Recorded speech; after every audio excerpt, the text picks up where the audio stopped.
کہ معاشرہ اس سطح پہ پہنچ جائے پھر خدا عذاب بھیجتا ہے، کہ مطلب اس معاشرے میں کوئی صالح بندہ پیدا نہیں ہوگا۔ اب ویسٹرن کنٹریز میں چلے جائیں، بعض کنٹریز میں بچے کو اسکول میں بھیجنا واجب ہے، نہیں بھیجو گے وہ آپ سے بچہ لیں گے کسی اور کو دے دیں گے۔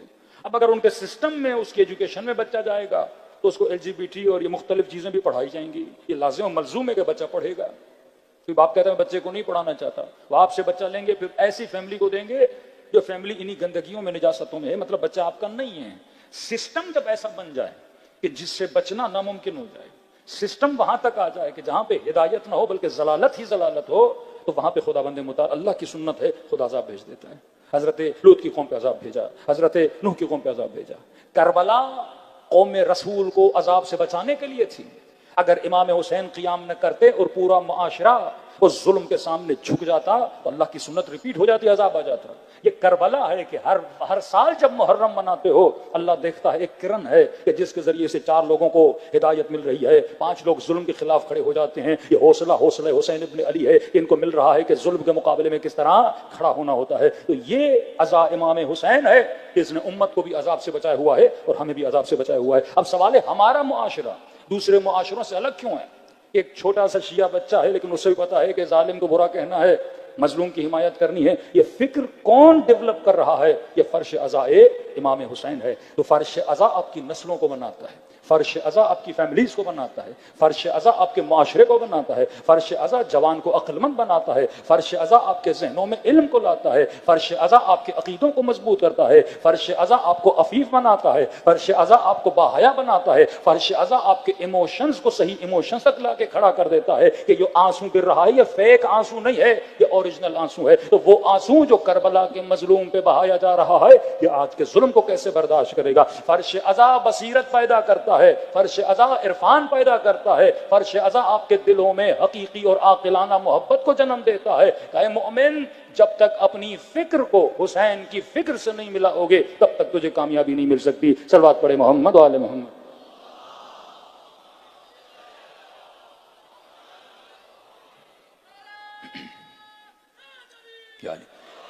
دوسرا نقطہ ہم نے کہا کہ ہمیشہ جب ولایت اہل بیت کا ذکر ہوا، آج سوسائٹی میں وہ چاہے کوئی بھی سوسائٹی ہو لیکن جہاں شیعہ رہتے ہیں، جب تک آپ سسٹم اہل بیت کو فالو نہیں کرو گے، ورژن آف امام حسین، فیک ورژن بہت بن چکے ہیں، لیکن جب تک آپ اوریجنل خالص امام حسین کی فکر کو، کیونکہ یہ ممکن نہیں کہ خدا لوگوں کو بغیر سسٹم کے چھوڑ دیں۔ امام زمانہ غیبت کبریٰ میں جائیں، اب شیعہ کہیں کہ ہم اپنا نظام کیسے چلائیں اور ہمیں لاوارث چھوڑ دیا جائے، ہمیں یتیم چھوڑ دیا جائے، ہمیں کوئی سسٹم نہ دیا جائے، یہ فکر غلط ہے۔ کہ بعض لوگوں نے فکر بنائی کہ غیبت امام میں ہمارے پاس کوئی سسٹم نہیں، ہم انتظار کریں گے، کرسی خالی ہے کہ جب تک امام زمانہ آئے حاکم وہی بنیں گے۔ بھائی جب ظہور ہوگا تو حق حکومت اہل بیت کو ہے، لیکن غیبت امام میں تم نے کیا کرنا ہے؟ فرمایا چھوٹے سے چھوٹا اجتماع اگر شیعوں کا ہو، ولایت اہل بیت کو نماز کے ساتھ جوڑا گیا۔ کہ کبھی سوچو کہ نماز کی اتنی ویلیو کیوں ہے؟ ظہر عاشور بچے بلب رہے ہیں، ڈر رہے ہیں، خیموں کے اندر ہے، پتہ نہیں اب کیا ہوگا، مولا حسین نماز کو ذرا دیر کر دیں، 2 گھنٹہ لیٹ پڑھ لیں، لیکن کہا نہیں، ظہر عاشور نماز پڑھوں گا تاکہ پوری تاریخ دیکھے کہ حسین نے نماز پڑھی تھی، علل اعلان پڑھی تھی۔ جس کے والد گرامی حضرت علی ابن ابی طالب پہ الزام لگائے جاتے تھے علی نماز نہیں پڑھتے، آج دنیا دیکھے ظہر عاشور حسین کیا کر رہے ہیں؟ نماز پڑھ رہے ہیں۔ وہی الزام جو شیعوں پہ لگایا بعض احمق جو ہمارے اندر پیدا ہوتے ہیں کہ بھائی نماز عاشورہ کے دن ظہر کی نماز با جماعت پڑھنے کی ضرورت کیا ہے؟ اے بندے احمق، الزام کس پہ لگایا جاتا ہے؟ شیعہ نماز نہیں پڑھتے۔ وہی الزام جو بنو امیہ امام حسین پہ لگاتے تھے آج وہی الزام آپ پہ لگتے ہیں کہ شیعوں کا نماز سے کیا لینا دینا۔ یہ ظہر عاشور جب نماز پڑھی جاتی ہے تو دنیا کو پیغام دیا جاتا ہے، آؤ یہ وہ مکتب ہے جو محافظ نماز ہے، یہ مکتب ہے جو محافظ اسلام ہے۔ وہی کار امام حسین نے کربلا کے میدان میں کیا، ظہر عاشور کو نماز پڑھی، یہاں تک جنگ صفین کو روک کے امیر المومنین نماز پڑھی، جناب سیدہ نے 11 محرم کو نماز پڑھی۔ نماز کیوں پڑھی جا رہی؟ کیونکہ ولایت اہل بیت نماز سے جدا نہیں ہے۔ اس پہ ٹاپک الگ ہے، لمبی مجلسیں ہو سکتی ہیں، لیکن مختصر میں اس دن آپ کی خدمت میں رکھا تھا کہ امیر المومنین کی ولایت کا اعلان نماز جماعت میں ہوتا ہے۔ مطلب شیعوں کو درس دیا گیا کہ اپنے چھوٹے چھوٹے بچوں کو مسجد میں لے جاؤ۔ اللہ پریکٹس کرواتا ہے کہ جب تک تم اجتماعی معاشرتی سسٹم کے اندر اپنے بچوں کو رہنا نہیں سکھاؤ گے تب تک تمہاری قوم بچ نہیں سکتی۔ شیعہ قوم تبھی سروائیو کر سکتی ہے کہ جب اجتماعی کاموں میں انوالو ہو جائے۔ نماز جماعت کتنے پیش امام ہوں گے؟ ایک پیش امام، 10 لوگ کھڑے ہو جائیں کہ میں بھی امام، میں بھی امام، میں بھی امام، کہ یہ جماعت نہیں ہے. پھر جا کے فرادہ پڑھو. درس ہے، درس ولایت، نظام ولایت آپ کو نماز جماعت میں سکھایا جاتا ہے. پیش امام ایک ہوگا. ہاں چنو گے تم، شرائط ہم بتائیں گے. ایسا پیش امام کردار کا اچھا، رفتار کا اچھا، شکل کا اچھا، قرت کا اچھا، عالم ہو، سید ہو تو بہتر ہے. مختلف چیزیں پیش امام کے لیے شرائط بتائی جاتی ہیں. 10 لوگ کھڑے ہیں، 10 قابل ہیں، ان میں سے شرائط کیا ہیں؟ الگ الگ شرائط ہیں. اب فرمائے لیکن ہوگا ایک پیش امام. جب تم نے اس کو ایز اے پیش امام چن لیا تو کہا اب حمد بھی یہ پڑھے گا، سورہ بھی یہ پڑھے گا. تم خاموش رہو گے کیونکہ تم نے اسے کیا چنا ہے؟ امام چنا ہے. مطلب اپنے معاشروں کے لیے رہبر ایک کو بناؤ، 10 نہیں. اپنے معاشروں کے لیے لیڈر ایک کو بناؤ، 10 نہیں. اور جب اسے لیڈر بنا دیا، رہبر بنا دیا، تمہاری طرف سے بات کون کرے گا؟ یہ کرے گا. اگر 10 لوگ بولیں گے تو معاشرے میں کیا پیدا ہو جائے گا؟ اختلاف پیدا ہو جائے گا. یہ نظام ولایت اہل بیت علیہ السلام نے کس کے ذریعے سے؟ نماز کے ذریعے سے. اب اگر امام بنا یہ نہیں کہ متکبر بن جائے. اب اگر رہبر بنا یہ نہیں کہ مغرور بن جائے. اب اگر رہبر بنا یہ نہیں کہ وہ صرف یہ دیکھے کہ مجھے کیا پسند ہے اور قوم اس پسند کے پیچھے لگ جائے. فرمان نہیں، یہ دیکھے گا پیچھے کھڑے ہوئے قوم کے افراد کس مزاج کے ہیں. بوڑھے ہیں، نماز اس طرح سلو پڑھائے گا. جوان ہیں، نماز اس طرح پڑھائے گا. کاروباری ہیں، نماز تیز پڑھائے گا. اور فرمایا ربط مأموم اور امام ایک دوسرے کے ساتھ بڑا عجیب ہے. اگر قوم غلطی کرے گی تو امام سمجھائے گا. لیکن اگر یہی امام جو پیش امام بنا ہوا ہے اور اگر نماز میں غلطی کرنے لگے، نماز عشاء پڑھا رہے ہیں، چوتھی رکعت میں تشہد پڑھنا ہے، تیسری رکعت میں تشہد پڑھنے لگے تو یہ پیچھے کھڑے ہوئے بحول اللہ کہہ کر اس امام کو بیدار کریں گے کہ جناب آپ کیا کر رہے ہو؟ غلطی کر رہے ہو. یہ پورا نظام اہل بیت نے بتایا. 20,000 کا مجمع اس کے پیچھے کھڑا ہے. دا ڈیوٹی آف امام یہ ہے. ایک بندہ دور سے آ رہا ہے اور یا اللہ کہتا ہوا آ رہا ہے. شمولیت رکوع میں ہوتی ہے. امام انتظار کرے گا، 20,000 کے مجمع کو روکے گا کہ میں ایک فرد کو اس جماعت کے اندر کیا کر دوں؟ شامل کر لوں.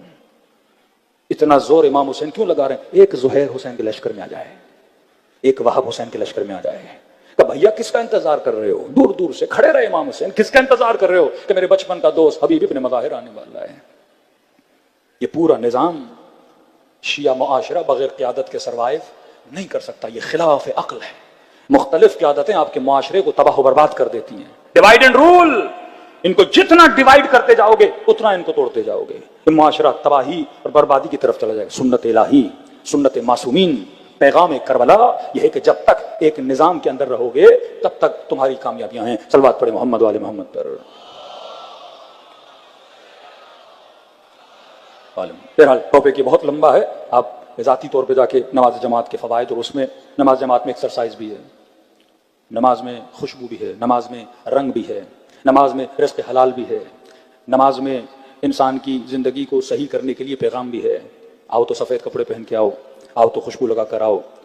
نماز میں انسانیت بھی ہے. رسول خدا نماز پڑھ رہے ہیں، بڑی بڑی تیزی سے پڑھنا شروع کیا. رسول اللہ اتنی تیزی سے کیوں پڑھا رہے ہیں؟ فرمایا مجھے کسی خاتون کے بچے کے رونے کی آواز آ رہی ہے، لگتا ہے بچہ ماں سے جدا ہو گیا، میں نے جلدی نماز پڑھی. نماز میں صرف انسانی رائٹ نہیں، حیوانوں کے رائٹس بھی ہیں. فرمایا ایک پیالہ پانی کا پڑا ہے، کتا پیاسا ہے، تجھے حق نہیں وضو کرنے کا، جا کے تیمم کرو، یہ پانی کس کو پلاؤ؟ اس کتے کو پلاؤ. نماز میں ہر چیز سکھائی گئی ہے. نماز میں صحت بدن، نماز میں صحت روح. اس اجتماع کو ٹریننگ دینا. اور یہ مساجد کیا ہیں؟ مساجد آپ کے مورچے ہیں. جب واحد لیڈرشپ ہوگی اس کا ربط مساجد کے ساتھ ہوگا. آپ کو اہل بیت سسٹم آف اکنامک دے کر خمس کا نظام کیا ہے؟ جس قوم کے پاس نظام خمس ہو کہیں کہ اس میں بیوہ خواتین لاچار ہیں، پریشان ہیں. جس قوم کے پاس نظام خمس ہو کہیں یہاں کے سید بھوکے مر رہے ہیں. اس کا مطلب نظام تو دیا گیا پر ہم نظام پہ عمل نہیں کر رہے. جب تک اپنی فکر کی اصلاح نہیں کرو گے تو پہلا اصلاح معاشرہ. کل ہم نے عرض کیا نہج البلاغہ سے امیر المومنین فرماتے ہیں اللہ اے جوان، اللہ اور اپنے درمیان اپنے رابطے کو صحیح کر. جب یہ رابطہ تو صحیح کر دے گا، خدا لوگوں کے ساتھ تمہارے رابطوں کو صحیح کر دے گا. لوگوں کے ساتھ جو تمہاری انبن ہے اس کو خدا صحیح کر دے گا. پھر فرمایا تو اپنی آخرت کو صحیح کر. اللہ وعدہ دیتا ہے میں تمہاری دنیا کو صحیح کر دوں گا. یہ اللہ کے وعدے ہیں. جب تک نہیں کرے گا. آج جس ٹاپک پہ بات کرنا چاہتا ہوں بڑا اہم ٹاپک ہے، وہ ہے اصلاح فکر. جب تک ہم اپنے اوپینینز کو صحیح نہیں کرتے، جب تک اس طرح نہیں سوچنا شروع کریں گے جس طرح امیر المومنین سوچتے تھے، اس طرح نہیں سوچنا شروع کریں گے جس طرح امام حسین سوچتے تھے، اپنی سوچ کو ہم نے بدلنا ہے. کیونکہ یہ سوچ ہے جو انسان کو جہنمی بناتی ہے. یہ غلط سوچ ہے جو انسان کو، جیسے جس معاشرے میں بے حیائی پھیلتی جاتی ہے سوچ کی وجہ سے نا. Conservative, broad minded, open minded. جناب یہ کنزرویٹو ہیں. کون کنزرویٹو ہے؟ کوئی خاتون حجاب کرتی ہے، کوئی کنزرویٹو ہے. حجاب محدودیت لاتا ہے، حجاب عورتوں کو محدود کر دیتا ہے. دوسری سوچ کہ اگر حجاب نہیں کرے گی تو کیا کرے گی؟ ترقی کرے گی. فکر غلط انسان کو غلط بناتا ہے. اسلام کہتا ہے حجاب محدودیت نہیں ہے، مصونیت ہے. کہا نا معصوم مصون عن الخطا ہے، گناہ سے بچا ہوا ہے. اللہ کہتا ہے حجاب کرو گے تو گناہ سے، فحاشی سے، عریانی سے، ہوس بھری نگاہوں سے تمہاری نسلیں بچیں گی. دوسری طرف ایک سوچ ہے کہ نہیں، حجاب کیا ہے؟ انسان کو محدود کر دیتا ہے. شیطان کی فکر غلط تھی تبھی وہ شیطان بنا. حضرت یوسف کے بھائیوں کی فکر غلط تھی کہ بابا اس سے پیار زیادہ کر رہے ہیں تو لہٰذا ہماری اہمیت نہیں ہے، اور اگر اس کو ہم نے مار دیا تو ہماری ویلیو ہو جائے گی. ایک غلط فکر نے ایک بھائی کو کئی سال اپنے باپ سے جدا رکھا. حابیل اور قابیل، فکر غلط. اللہ نے قربانی کو قبول نہیں کیا کیونکہ تمہاری فکر غلط ہے. شیطان کہ مجھے آگ سے بنایا، آدم کے دو حصے کر دیں آپ، ایک وجود جسمانی، ایک وجود روحانی. شیطان نے کس کو دیکھا؟ جناب آدم کے جسد کو دیکھا. تو خدا یہ مٹی سے بنا ہوا ہے، مٹی ٹھنڈی، آگ گرم ہے. مٹی تاریک ہے، آگ نور ہے. مٹی کو پھینکو نیچے آتی ہے، آگ اوپر کی طرف صعود کر کے جاتی ہے. تو لہذا آگ کیا ہے؟ افضل ہے. لیکن ملائکوں کی نگاہ کس پر تھی؟ حضرت آدم کے روح پر تھی. وَنَفَخْتُ مِنْ رُوحِي. خدا کہتا ہے میں نے حضرت آدم میں اپنے وجود کا نفخہ اس کے اندر پھونک دیا. تو ایک فکر شیطان وہ صرف بدن کو دیکھ رہا ہے، ایک فکر رحمانی اور فکر ملائکۃ اللہ تو حضرت آدم کے روح کو دیکھ رہے ہیں. علم آدم الاسماء کلھا، جو حامل علم الہی ہے اسے دیکھ رہے ہیں، لہٰذا انہوں نے سجدہ کیا. ایک فکر نے شیطان کو شیطان بنا دیا. ایک فکر نے حابیل اور قابیل کی دونوں فکریں الگ الگ ہیں. ایک بھائی جہنمی بنا، ایک جنتی بنا. جناب حر کی فکر نے جناب حر کو حر بنایا. جب تک فکر کی اصلاح نہیں کی جاتی، طرز فکر جب جوان کا نہیں بدلے گا. آج ہمارا مسئلہ یہ ہے ہمارے افکار غلط ہیں. کربلا مسئلہ فکر ہے. ایک فکر آیت اللہ خامنئی کی فکر، وہی فکر امام حسین کہ یہ نہ دیکھو تمہاری تعداد کم ہے، یہ نہ دیکھو تم کمزور ہو. ہاں دوسری طرف دوسرے حاکم بھی تو ہیں ہٹے کٹے کھانے پینے والے جن کے پاس پیٹرول ہے، سب کچھ ہے. فکر غلط ہے کہ بھائی ہم اس کے مقابلے میں کیسے کھڑے ہوں گے. آج ایٹم بم رکھنے والے بھی یہ نہیں سوچ سکتے کہ امریکہ کا مقابلہ ہم کر سکتے ہیں. کم من فئۃ قلیلہ. خدا کہتا تم نے دیکھا نہیں کہ ہم نے چھوٹے چھوٹے گروہوں کو بڑے بڑے گروہوں پہ کیا کر دیا؟ غالب کر دیا. اللہ جب ظالم کو ذلیل کرنے پر آتا ہے تو چھوٹے سے کرتا ہے. اب راہ کا اتنا بڑا لشکر، بڑا پتھر نہیں گرایا، چھوٹے سے چھوٹا پرندہ، تیتر جتنا پرندہ اور اس کی چونچ میں چھوٹے سے چھوٹا پتھر. تمہارے غرور کو میں چھوٹے پتھروں سے مٹی میں ملاؤں گا. یزید کا غرور تھا، 30,000 کا لشکر. حسین کی یہ جرت کہ 72 لوگوں کے ساتھ مجھے للکار رہا ہے. یہ غصہ تھا یزید کو، یہ ابن زیاد کو غصہ تھا کہ تعداد کتنی کم ہے لیکن دیکھو ان کی للکار کتنی بلند ہے. فکر ابا عبداللہ کونوا للظالم خصما وللمظلوم عونا. تو اللہ کو ذہن میں رکھ، پھر خدا تجھے مدد بھی دیتا ہے، تجھے نصرت بھی دیتا ہے. آج پورے مسلمانوں کا کلیجہ اگر کسی نے ٹھنڈا کیا تو حسین ابن علی کے ماننے والوں نے ٹھنڈا کیا. صلوات پڑھے محمد و آل محمد.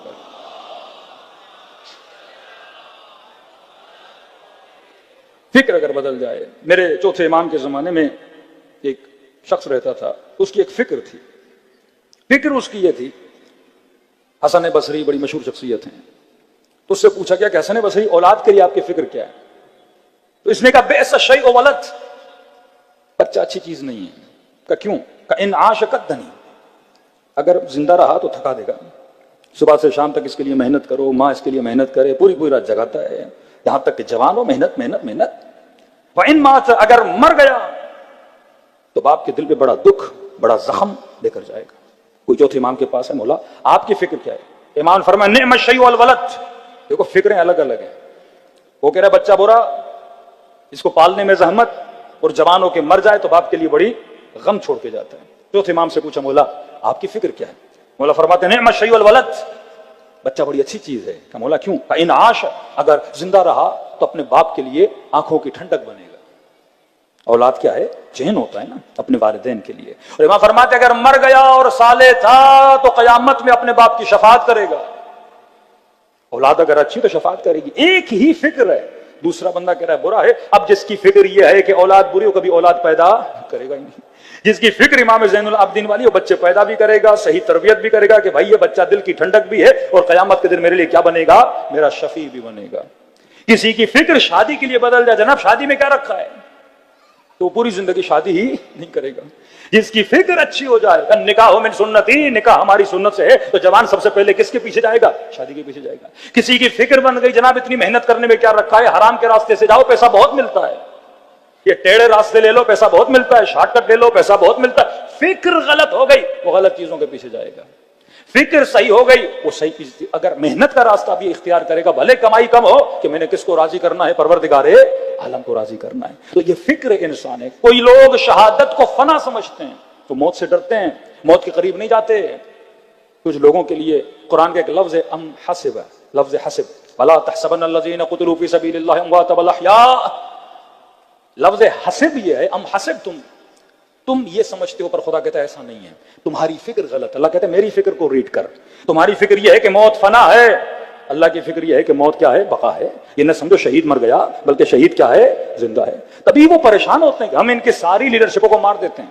90s میں, 80s سے لے کے 90s میں پاکستان میں چن چن کے شیعہ قابل لوگوں کو, نظریاتی لوگوں کو, محنتی اور تنظیمی لوگوں کو یہاں پہ قتل کر دیا گیا. فکر یہ تھی اگر مار دیں گے یہ قوم ختم ہو جائے گی, لیکن قوم ختم نہیں ہوئی. ان کی فکر یہ, ان کے لیڈرز کو مار دو یہ ختم ہو جائیں گے. افراد کے مرنے سے نیٹ ورک ختم نہیں ہوتا, افراد کے مرنے سے سسٹم ختم نہیں ہوتا.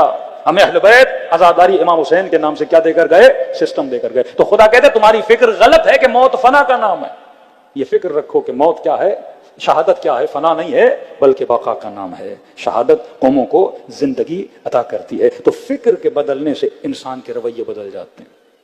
اب عبداللہ الحسین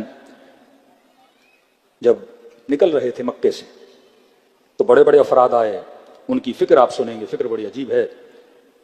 کہنے لگے کہ مولا آپ مت جائیے, اس میں ابن عمر بھی ہیں, اس میں جناب زینب کے شوہر بھی ہیں, اس میں ابن عباس بھی ہیں, اس میں جناب سلمہ بھی ہیں.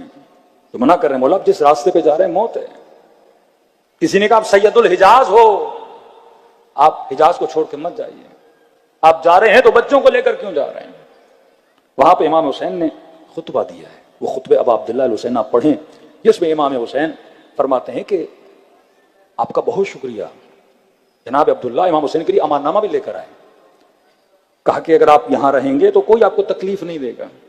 ایک ایک کا شکریہ ادا کیا, شکریہ کہ تم امان نامہ لائے, شکریہ کہ تجھے حسین کی فکر ہے کہ میں جاؤں گا میرے بچے مارے جائیں گے. کیونکہ ہر بندہ ایک ہی بات کر رہا تھا, حسین اگر جاؤ گے تو مارے جاؤ گے, حسین اگر جاؤ گے تو جوان مارے جائیں گے, حسین اگر جائیں گے تو بچے مارے جائیں گے.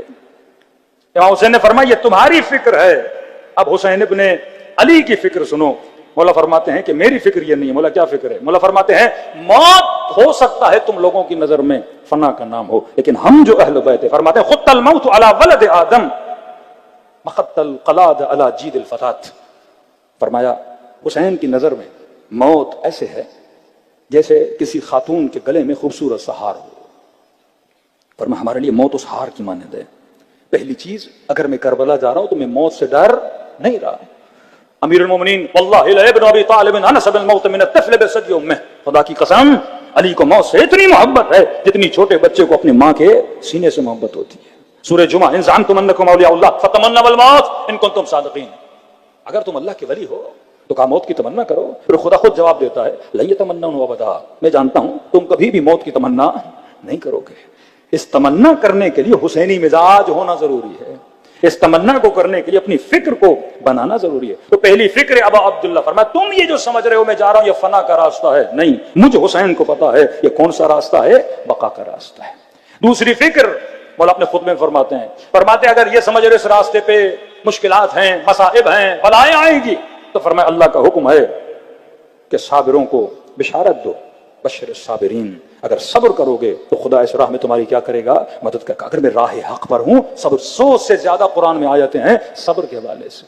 تیسری چیز امام حسین نے فرمائی, مولا فرماتے ہیں کہ برضا نہ رضا اللہ, اے لوگوں میں حسین تجھے مدد کے لیے بلا رہا ہوں, یاد رکھو حسین کی رضایت میں خدا کی رضایت ہے. اگر ہم راضی ہوں تو خدا راضی ہو جاتا ہے.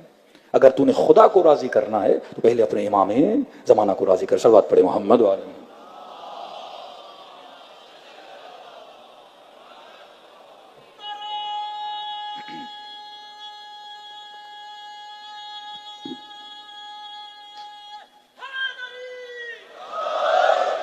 تبھی ہم زیارت عاشورہ میں دعا کرتے ہیں اللہم اجعلنی محیای محیا محمد و آل محمد، اے خدا میری زندگی اور حیات کو ایسا بنا جیسا محمد اور آل محمد کی تھی، ومماتی ممات محمد، اور میرا جانا بھی، میرا جینا بھی، میرا جانا بھی ایسا ہو جیسا محمد اور آل محمد کا تھا۔ مطلب تمہاری فکر ویسی ہوگی تو زندگی ویسی ہوگی۔ یہ فکر کے ظالم کے سامنے ڈٹنا ہے، یہ فکر کے موت فنا کا نام نہیں ہے، موت بقا کا نام ہے۔ جب تک افکار کو نہیں بدلتے، جب تک افکار کی اصلاح نہیں کرتے، اور کیوں بنا؟ فکر کو بدلا، تمہارے ساتھ فکر نہیں بدل رہا۔ مولا پوچھ رہے ہیں کہ تجھے پتا ہے میں حق پر ہوں؟ ہاں حسین حق پر ہو۔ میرا گھر چھن جائے گا میں باغ دے رہا ہوں، میرے بچوں کو مار دیں گے میں امان دے رہا ہوں۔ آخر میں کہا کہ شہر رے کی حکومت ملی، وہاں فرماتے میں تجھے کہہ رہا ہوں اگر سمجھتے ہو کہ حسین حق کا نام ہے، تجھے رے کی حکومت تو دور، وہاں کی گندم کا دانہ بھی نہیں ملے گا۔ غصے میں اٹھا اور جانے لگا کہ حسین تیرے وعدے ہی وعدے ہیں، یزید نے تو لکھ کے دے دیا ہے۔ امام فرمایا اتنا سمجھانے کے بعد نہیں سمجھ رہا، بد دعا دی اس بدبخت کو کہ اللہ تجھے تیرے بستر میں تجھے موت عطا کرے، اور جناب مختار نے اس کے بستر میں سے کاٹا۔ 3 سال کے اندر یہ بدبخت مر گیا۔ عمرو عاص the brain of معاویہ، مصر کی حکومت کو لینے کے لیے جناب مالک شہید کر دیے گئے۔ مسلمانوں کے خلیفہ جناب ابا بکر کے بیٹے محمد بن ابی بکر کو امیر المومنین کی طرف سے منصوص تھے، مصر کے حاکم تھے، شہید کیا۔ مارنے کے بعد گدھے کا پیٹ چاک کر کے اس کے پیٹ میں ڈالا، جلا دیا ان کو۔ جب حکومت ملی، جب اس کے آخری سال تھے، عمرو عاص نے اپنے بچوں کو بلایا، کہا آج نہ دنیا ملی مجھے نہ آخرت ملی۔ ایک فکر نے کسی کو دشمن علی بنا دیا، ایک فکر نے کسی کو مالک اشتر بنا دیا۔ آج کوشش ہے جوانوں کی فکر کو بدلا جائے۔ یہ مختلف لوگ کبھی یوٹیوب پر کبھی یہاں پر آپ کی فکر کو ادھر سے ادھر کر رہے ہیں نا، تقریروں کے ذریعے سے فکر بدلی جاتی ہے، ایڈورٹائزمنٹ مارکیٹنگ، یہ کیا ہے؟ افکار کو بدلنے کے لیے نا۔ کسی چیز کو پسند کرو، کسی چیز کو نہ پسند کرو، کون سا لباس پہننا ہے کون سا لباس نہیں پہننا، حجاب اچھا ہے حجاب برا ہے۔ ایک فکر ہے جو آپ کی بیٹی کی زندگی کو لے اڑے گی۔ تبھی فرمایا اپنی نسلوں کو بتاؤ دوست کسے بنانا ہے۔ دوست دوست دوست یہ بہت اثر رکھتا ہے۔ اسکول میں اس کے فرینڈز، اس کے ٹیچرز، اس کی گیدرنگز۔ کہ مولانا بیٹی کے لیے رشتہ آیا، بھائی پہلے زمانے میں لڑکے کو پہچاننا بڑا مشکل تھا، آج کیا مسئلہ ہے؟ پہلے یہ تھا جاؤ دیکھو ہمسائے کون ہے، دوست کون ہے۔ میں کہتا ہوں آج اس کا فیس بک کھولو، فرینڈ لسٹ دیکھ لو، فیس بک سے پتہ لگ جاتا ہے اس کے فرینڈز کون ہیں، کن کو فالو کرتا ہے، کون اس کو فالو کرتے ہیں، کون اس کے دوست ہیں۔ پوری فکر کو آپ وہاں ریڈ کر سکتے ہو کہ جوان صالح ہے کہ نہیں ہے۔ پہلے لڑکوں کے اکاؤنٹ سے، آج کون سی لڑکی ہے جس نے اکاؤنٹ نہیں بنایا؟ ٹک ٹاک پہ، انسٹاگرام پہ دیکھ لو اس کی پسند کیا ہے، اس کی ناپسند کیا ہے، اس کا مزاج کیا ہے، اس کی لائک اور ڈس لائک کیا ہے، امین ہے کہ نہیں، مسجد میں آتا ہے کہ نہیں، زبان کا سچا ہے کہ نہیں، نگاہ کا پاک ہے کہ نہیں۔ بڑی آسانی سے چن سکتے ہو، نسلیں بنا سکتے ہو۔ یہ فیملی کے ٹاپک میں کئی باتیں آپ کی خدمت میں عرض کر چکا۔ اصلاح فکر، فکر اگر صحیح ہو گئی مومن بن جاؤ گے۔ اب عبداللہ الحسین مدینے میں مسجد میں داخل ہوئے۔ اسی عمرو عاص کے 2 بیٹے تھے، ایک کا نام عبداللہ، دوسرے کا نام محمد تھا۔ تو جب عبداللہ نے امام حسین کو دیکھا، عمرو عاص کا بیٹا، احترام ہے ابھی عبداللہ میں کھڑا ہوا ہے، اپنے دوستوں کو کہنے لگا، ادب کیا، احترام کیا کہ یہ جو شخصیت آ رہی ہیں یہ سیدہ شباب اہل جنت ہے، یہ جنت کے جوانوں کے سردار ہیں۔ تو اس کے دوستوں نے میں سے ایک دوست نے اس کا مذاق اڑایا کہ کہہ رہے ہو یہ جنت کے جوانوں کا سردار ہے؟ کہاں ہے، نواس رسول ہے۔ تو کہا پھر صفین میں اسی کے بابا کے مقابلے میں کیوں گئے تھے؟ فکر غلط دیکھیے گا۔ اس نے کہا وہ معاملہ الگ ہے کہ قرآن کا حکم ہے وبالوالدین احسانا ولا تقل لهما اف، ماں باپ کے ساتھ احسان کرو، انہیں اف تک نہ کہو۔ کہا میں جنگ صفین میں علی کے مقابلے میں گیا، اپنے والد کی اطاعت کر کے گیا، تو وہ معاملہ میرا الگ ہے۔ اس نے کہا کیا مطلب، سیدہ شباب اہل جنت کو، تو آپ کا والد کہے کہ اس کے مقابلے میں جاؤ تو لڑنے چلے جاؤ گے؟ اس نے قرآن کا حکم ہے کہ باپ کو اف تک نہیں بول سکتے، والدین کا احترام واجب ہے، اگر میں نہیں جاتا تو بے احترامی ہو جاتی ہے۔ ان میں اختلاف ہو گیا، امام حسین کے پاس ہے تو مولا اختلاف ہے، آپ بتائیے کیا کریں؟ تو امام حسین کے پاس جیسے مولا نے فرمایا کہ ہاں والدین کی اطاعت واجب ہے، لیکن اگر وہ اطاعت خدا کی اطاعت کے مقابلے میں آ جائے تو واجب نہیں ہے۔ تجھے معصیت کی اجازت نہیں ہے، گناہ کی اجازت نہیں ہے اگر باپ بھی کہے۔ وہاں یہ خاموش ہو گیا کہ ہاں حسین آپ صحیح کہہ رہے ہیں۔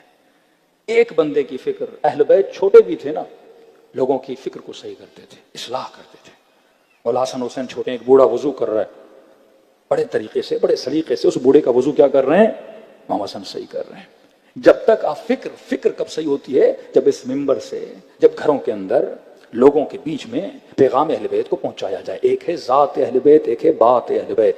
آج کوئی ایسا شیعہ نہیں جو امیر المومنین کو نہ مانے, مولا کی امامت و ولایت کو نہ مانے. آج مسئلہ یہ ہے کہ ہم اگر نظام اہل بیت میں رہنا چاہتے ہیں, اگر ہم اپنی اصلاح کرنا چاہتے ہیں, تو ہمیں اپنی فکروں کو اہل بیت کی فکر سے ملانا ہوگا. صلوات پڑھے محمد و آل محمد.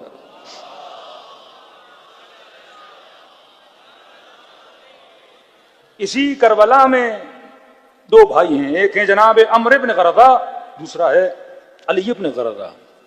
عمرو ہے امام حسین کے لشکر میں, اس کا دوسرا بھائی جس کا نام علی ہے وہ کس کے لشکر میں ہے, یزید کے لشکر میں.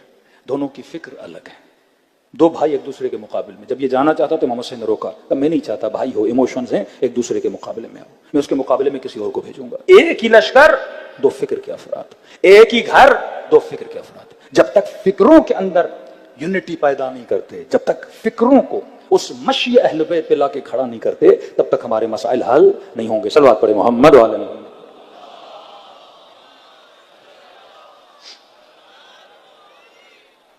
پھر امام حسین فرماتے ہیں کہ میں کربلا کی طرف جا رہا ہوں. فرمایا کہ جو بھی تیار ہے مجھ حسین کی مدد کرنے کے لیے, مجھ حسین کی مدد کرے, اس راستے پہ شہادت ہے. تو وہاں پہ کوئی شخص آگے بڑھا, کہا ابا عبداللہ میں آپ کی مدد کرنا چاہتا ہوں. عبید اللہ حر جعفی. تو امام نے کہا مدد کر. تو کہا کہ ابا عبداللہ میں مدد کے لیے خود تو نہیں آ سکتا, لیکن اپنا گھوڑا آپ کو دے سکتا ہوں, اپنی تلوار آپ کو دے سکتا ہوں. امام حسین نے فرمایا کہ مجھے تمہارے گھوڑوں کی ضرورت نہیں ہے, مجھے تمہارے تلواروں کی ضرورت نہیں ہے. فرمایا من کان باذلا بمہجتہ, جو میرے پاس آنا چاہتا ہے مجھے تمہارے خون کی ضرورت ہے. کیونکہ ہر انسان کو سب سے عزیز ترین جو چیز ہے وہ اپنا خون ہے, اپنی جان ہے.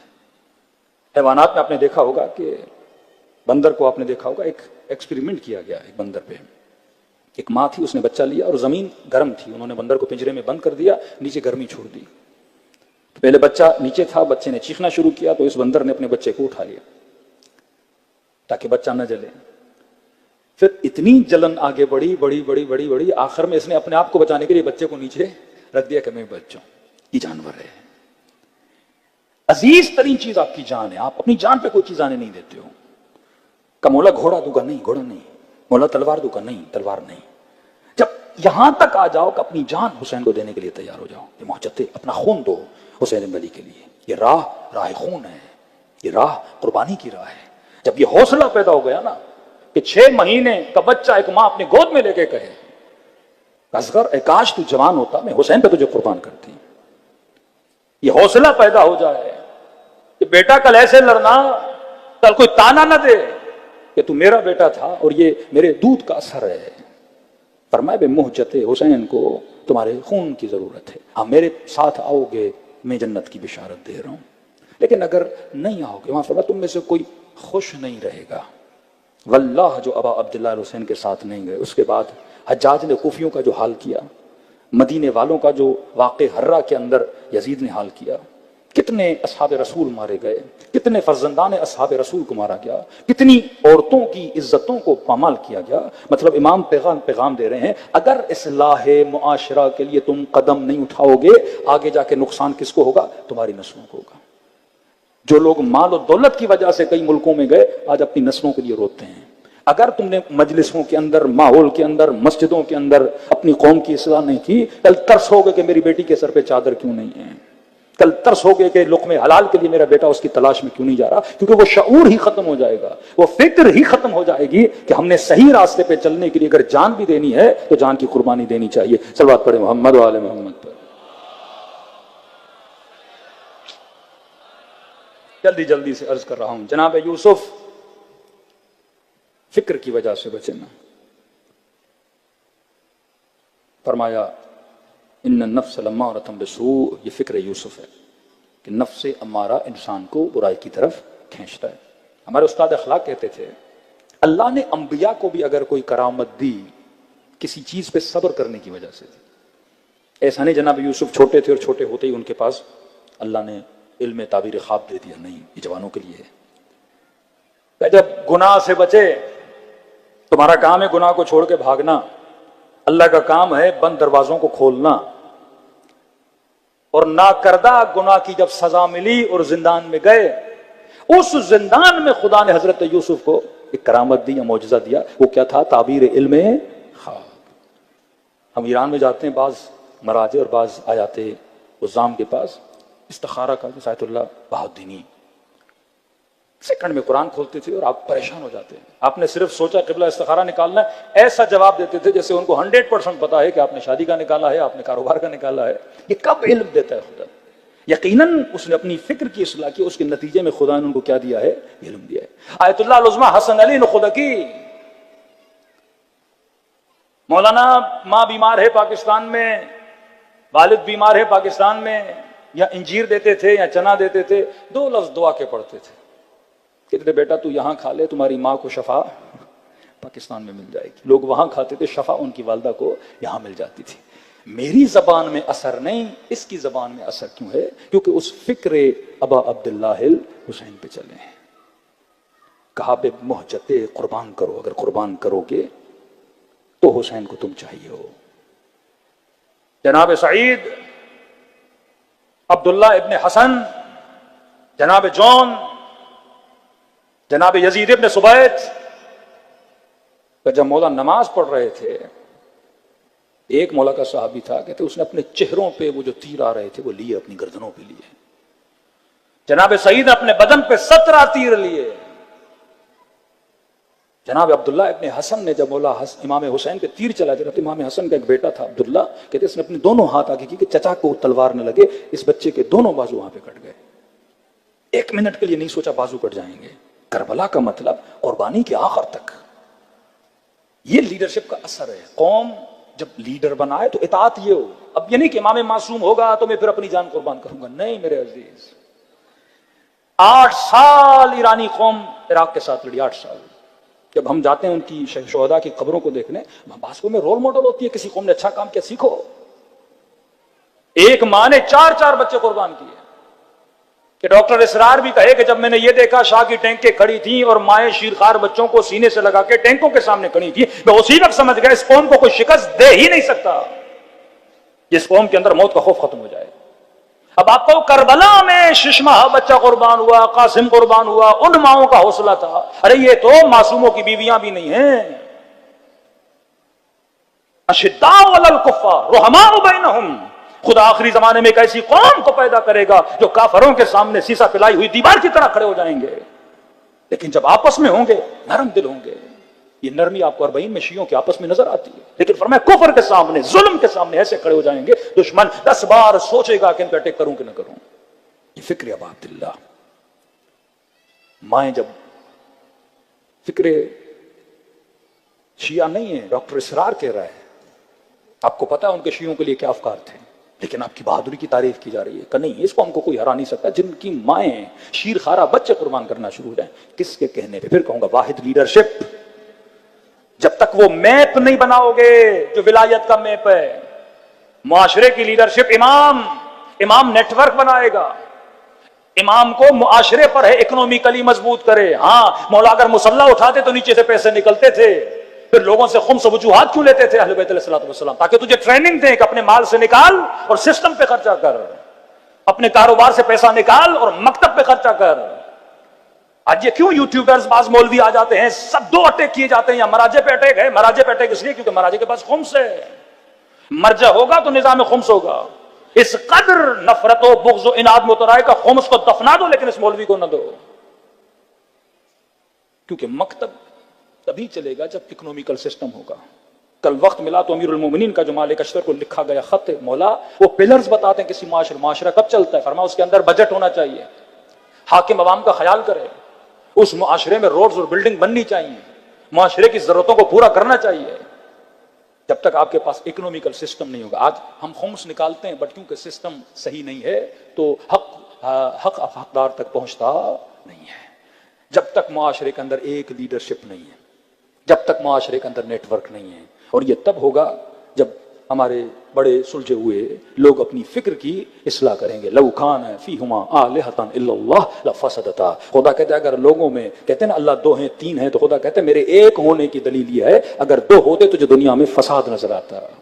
چاند اپنے نظم سے، سورج اپنے نظم سے، دن رات اپنے ٹائم پہ چل رہے ہیں، کیونکہ چلانے والا ایک ہے. گھر کو چلانے والا ایک، معاشرے کو چلانے والا ایک. سب سے بڑی بدبختی رسول کے بعد جو امت پر آئی، امت میں تفرقہ ہو گیا. اگر امت واحد لیڈرشپ پہ متحد ہو جاتی، آج مسلمانوں میں فرقے نہ ہوتے، آج مسلمانوں میں اختلافات نہ ہوتے. کسی کو وہابی بنا دیا، کسی کو دوسرے فرقے میں ڈال دیا اور ان کو آپس کے لڑا دیا. داعش بنا دی، جبہت النصرہ بنا دی. کتنے قتل مسلمانوں کو اتنا یہودیوں نے نہیں مارا جتنا مسلمان نے مسلمان کو مارا ہے. کیوں؟ کیونکہ فکر رسول پہ نہیں چلے. رسول خدا دے کر گئے انی تارکم فیکم الثقلین کتاب اللہ و عترتی اہل بیتی. اے لوگوں دو چیزوں پہ جمع ہو جانا. ایک کتاب ہے جو ٹیکسٹ ہے، جو کنٹینٹ ہے، اور دوسرا اس کتاب پہ چلانے والا اور اس کی تشریح بتانے والے آل رسول ہیں. اور ہم اہل بیت کے چاہنے والے ہمیں فکر عزاداری دے کر گئے اور ہمیں کہا اگر ہم غیبت کبریٰ میں چلے جاتے ہیں تو مومن معاشرے کو کسی صالح لیڈرشپ سے خالی نہیں رکھنا. اگر لیڈر تمہارے اوپر نہ رہا اور سایہ نہ رہا تو سمجھو یہ قوم یتیم ہے. اور جب بچے یتیم ہوں اور اوپر سایہ نہ ہو تو ہر بندہ جو چاہے تمہارے اوپر ظلم کرتا ہوا چلا جائے گا. صلوات پڑھے محمد و آل محمد. وقت بہت ہو گیا. جناب سعید اپنا خون حسین کے لیے دیا. 90 سال کا بوڑھا ہے. کل جناب جون، آج جناب سعید. کہتے ہیں ابروؤں کے بال اتنے بڑے تھے کہ آنکھوں پہ پڑتے تھے. میدان میں جوانوں کی طرح جا نہیں سکتے تھے تو کہا مولا آپ نماز پڑھے، میں نماز کی حفاظت کرتا ہوں. کھڑے ہو گئے سپر بن کے حسین کی نماز کے لیے. کہتے تیروں نے جب برسنا شروع کیا تو انہوں نے ایک کپڑا اپنے ماتھے پہ باندھا تاکہ بال آنکھوں پہ نہ پڑے، مجھے نظر آئے. دوسرا کپڑا اپنے کمر پہ کس کے باندھا تاکہ کمر جھکی ہوئی نہ ہو، سیدھی ہو. تیر آتے تھے دوڑ دوڑ کے، کبھی تیر کو سینے پہ لیتے تھے، کبھی تیر کو بازو پہ لیتے تھے. اللہ جانے کبھی تیر ان کے سر پہ لگتا تھا. اب کیونکہ بوڑھے تھے ہاتھوں میں رعشہ تھا، ہاتھ کانپتے تھے ان کے. اور جب بدن سے خون بہا تو کپ کپاہٹ اور تیز ہوئی. کہتے ڈھل رہے تھے کبھی دائیں کبھی بائیں. اب جب گرنے والے تھے تو سعید نے مڑ کے دیکھا کہ میرے حسین کی نماز ختم ہوئی کہ نہیں. دیکھا ابھی تک امام رکوع میں ہیں، تشہد میں جانے والے ہیں. تو کہتے اپنے بدن کو مخاطب کیا ہے، بدن مجھے اتنی مہلت دے کہ حسین کی نماز ختم ہو جائے. ایسا نہ ہو میں گر جاؤں اور وہ تیر جا کے ابا عبداللہ حسین کو لگے. کہ جب تک ہم زندہ ہیں حسین کو آج تک محافظ لیڈر بنو، محافظ رہبر بنو. جب کسی کو لیڈر اور رہبر بناتے ہو حفاظت بھی کرنا سیکھو نا. ایسا نہیں لیڈر اکیلا کھڑا ہو قوم ادھر بھاگ گئی ادھر بھاگ گئی. آج ایک فاسق بندہ بھی لیڈر بنتا ہے. اس کراچی میں آپ نے کئی سیاسی ماحول دیکھے ہیں. قومیں جب کسی فاسق پہ بھی جمع ہو جاتی ہیں ان کو کوئی توڑ نہیں سکتا. طاقت شیعہ میں سمیت تمار کی زبان کٹ گئی، علی کو نہیں چھوڑا. حجر ابن عدی کو کہا زندہ جلا دیں گے، علی کو نہیں چھوڑا. فاصلہ لیڈر اور عوام کے درمیان دشمنی کرتا ہے، فاصلہ ڈالتا ہے. فاصلہ کیسے ڈالے؟ Character association. تہران کی گلیوں میں گھومو گے اکثر وہاں کے لوکل لوگ رہبر کے مخالف ہوتے ہیں. ہم ایسی ایسی باتیں سنتے ہیں ہوش اڑ جاتے ہیں کہ ان کے پاس محل ہے، ان کے پاس 40 گھوڑے ہیں، ان کے پاس یہ ہے، ان کے پاس مطلب وہ چیزیں ایسے ایسے چینلز بنا کے کہ لیڈرز کو بدنام کیا جائے. کوئی کام پاکستان میں ہوا؟ آپ کی لیڈرشپ کیسے ٹوٹی؟ کیریکٹر ایسوسیشن کر کے قوموں کو تباہ و برباد کر دیا جاتا ہے، بدنامی کر کے، ذہنوں کو خراب کر کے، ذہنوں میں نجاستیں ڈال کے. ایک پیش امام جماعت فرمایا لوگوں کی باتیں نہ سنو. معاشرے میں اگر سالے جانا چاہتے نماز پڑھو، تمہیں جاسوسی کرنے کی ضرورت نہیں ہے. کل میں نے امام کی حدیث چھٹے امام فرمائے اگر عالم با عمل کے پیچھے اور اس کی تلاش میں لگو گے کہ مجھے 100% ایک ایسا عالم چاہیے جو با عمل و مولا فرماتے، ڈھونڈ ڈھونڈ کے تھک جاؤ گے، تجھے ملے گا ہی نہیں. معصوم امام ہے جس کے اندر خطا نہیں ہے، باقی سب کے اندر خطائیں پائی جاتی ہیں. جناب سعید کا بدن اتنی مہلت دے کہ حسین کی نماز ختم ہو جائے. جہاں مولا نے السلام علیکم ورحمۃ اللہ پڑھا، سعید زمین کربلا پہ گر پڑا. میں نے کہا چند اصحاب ہے جس کے بدن پہ امام حسین پہنچے ہیں، ان میں سے ایک ہے سعید. کہ دوڑے دوڑے اس کا سر اپنی گود میں لیا. میں کہتا ہوں 5 منٹ سوچو اگر آپ سعید کی جگہ پہ ہوتے، تیر کھائے، 90 سال کے بوڑھے ہوتے، جان قربان کی حسین پہ، تو فخر سے مر کے جانا چاہیے نا. مطمئن ہو جاؤں کہ میں نے اپنی جان کو حسین پہ قربان کیا، اے روح اب میرے بدن سے نکل جا، مطمئن ہو کے سکون کے ساتھ چلی جا۔ لیکن کہتے ہیں نہیں، جب سر مولا کی گود میں تھا اس کے ہونٹ ہل رہے تھے، گویا کچھ کہنا چاہتا ہے، اور خون اتنا بہا کہ سانسیں اس کا ساتھ نہیں دے رہی کہ لفظ زبان سے باہر نکلے۔ امام فرماتے سعید سکون سے جا، سعید سکون سے جا، سعید سکون سے جا، لیکن گویا کچھ کہنا چاہتا، جی سعید کیا کہنا چاہتے ہو، کیا کہنا چاہتے ہو؟ بڑی مشکل سے زبان سے دو جملے نکلے، مولا الرضیت، کہ مجھ سے راضی ہو گئے۔ سکون نہیں جب تک یہ نہ سنے میرے وقت کا امام مجھ سے راضی ہے کہ نہیں۔ امام فرمایا ہاں سعید میں بھی راضی، میری اماں زہرا بھی تجھ سے راضی۔ مجلس میں آؤ، یہ نیت ہو کہ امام زمانہ راضی ہو جائے۔ مولا یونٹی پہ راضی ہوتے ہیں، مولا اختلافات پہ راضی نہیں ہوتے۔ دلوں کو کربلا روانہ کریں، ایسے سلام کریں جیسے زینب نے حسین کو سلام کیا۔ آج مصائب ہیں 6 مہینے کے بچے کے۔ امام حسین نے کہا شیو جب ٹھنڈا پانی پیو، ماں عذب ان شربتم، جب ٹھنڈا پانی پیو تو مجھ حسین کو یاد کیا کرو۔ دوسرا فرمایا کہ اگر مجھ حسین کو یاد کرنا ہے تو میرا وہ عاشورہ کا دن یاد کیا کرو، جب میں اپنے 6 مہینے کے بچے کے لیے دیکھنا میں حسین پانی کیسے مانگ رہا تھا۔ علی اصغر حجت کبریٰ ہے، اتمام حجت ہے۔ اکبر لڑکے شہید ہوئے، عباس لڑکے شہید ہوئے، جنگ تھی اور مردان جنگ لڑکے شہید ہوتے ہیں۔ یہ حجت تمام کر دی کہ 6 مہینے کا بچہ لڑ نہیں سکتا تھا، پر اس کے گلے میں بھی ظالموں نے تیر مار دیا کہ ایسے سلام کرو جیسے سکینہ نے بابا کو سلام کیا، اور خلوص دل سے اگر سلام کرو خدا ثواب زیارت حسین عطا کرتا ہے۔ السلام علی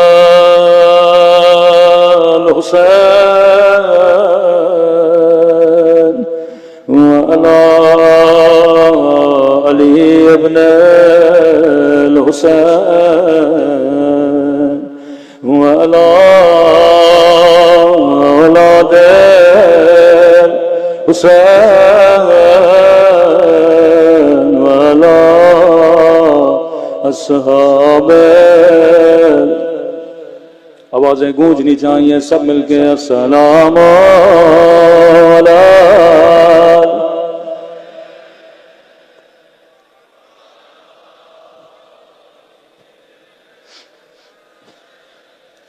وعلی اولاد الحسین وعلی اصحاب۔ حسین کی صدا بلند ہو، السلام علی حسین وعلی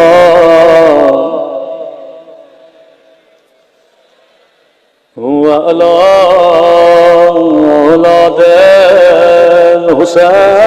الحسین وعلی اصحاب۔ میرا سلام ہو رباب کی اجڑی ہوئی گودی پہ،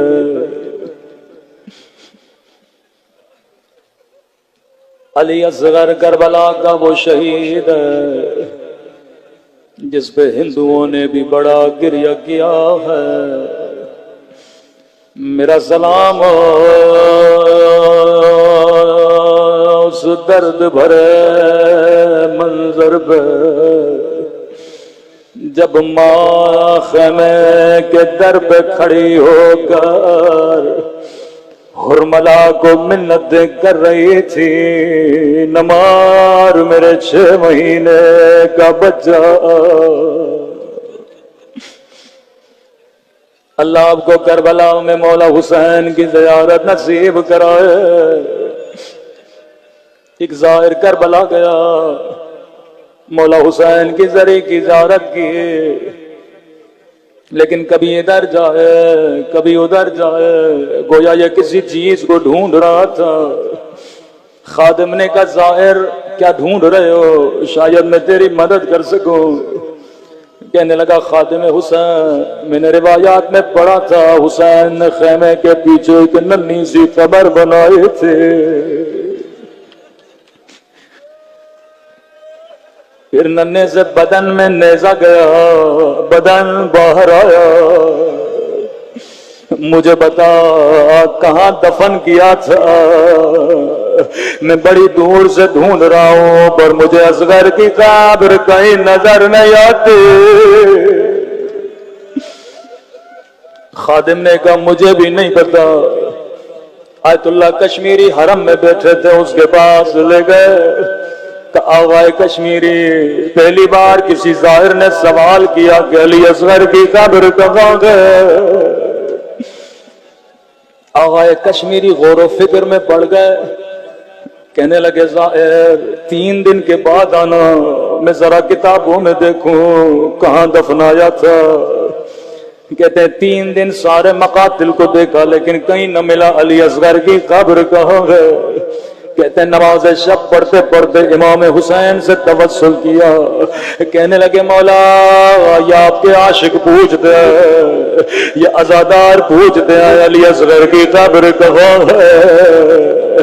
آنکھ لگی، خواب کے عالم میں امام حسین کی زیارت ہوئی۔ فرمایا کشمیری میرے زائروں کو کہہ دو اصغر کو قبر کی ڈھونڈنے کی ضرورت نہیں ہے، جس نے علی اصغر کی زیارت کرنی ہے وہ مجھ حسین کی زیارت کر لے۔ تو مولا سمجھ نہیں آیا کیا کہنا چاہتے ہیں؟ فرمایا علی اصغر کی زیارت کرنی ہے مجھ حسین کے قبر کی زیارت کر لے، کیونکہ سجاد نے ننے سے بدن کو میرے سینے پہ سلایا تھا، اصغر کی قبر حسین کے سینے پہ ہے۔ میں کہوں علی اصغر بڑے خوش نصیب ہو، تجھے حسین کا سینہ تو نصیب ہوا، لیکن ایک 4 سالہ بچی ہے جو زندان شام میں بابا کا سینہ تلاش کرتی رہی۔ ہائے علی اصغر، تھوڑی آواز بڑھا دیں، شب عاشور ہے، رباب دعا کر رہی اصغر، اے کاش تو جوان ہوتا میں تجھے اکبر کی طرح قربان کر دیتے۔ مولا کو بڑا پیار آیا، فرمایا رباب کل میں تیرے اصغر کو اپنے اکبر سے بڑھا دوں گا۔